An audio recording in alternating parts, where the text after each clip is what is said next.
હોય છે, પણ આપણા મનમાં ક્વેશ્ચન થાય છે કે કીડી આટલા નાના દરની અંદર આટલી બધી કીડીઓ કઈ રીતે રહેતી છે.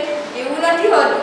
આટલા નાના દરની અંદર તેઓ આવી રીતની રચનામાં કરીને તેના અંદર આવી રીતના દર બનાવીને રહે છે.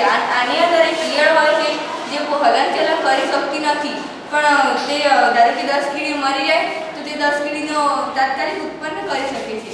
કીડીઓ પોતાને આંખ હોય છે, પણ તે આપણી જેમ કીકી ઘસાય છે. તે આપણે તો ચશ્મા પછી મૂર્તિઓ પછી આંખ કાઢાઈને કે આપણે નવી આંખ પણ લગાવી શકીએ છીએ, પણ તે એવું કરી શકતી નથી. જેથી કરીને તેઓ પોતાની ખાસ પ્રકારની ગંધ છોડે છે, જેથી કરીને પોતે પોતાના ઘર સુધી પહોંચી શકે છે. કીડીઓની 12,000 કરતાં પણ વધારે જાતિઓ હોય છે. કીડીઓ પોતાના વજન કરતાં 20 ગણું વધારે વજન ઉંચકી શકે છે. અમારા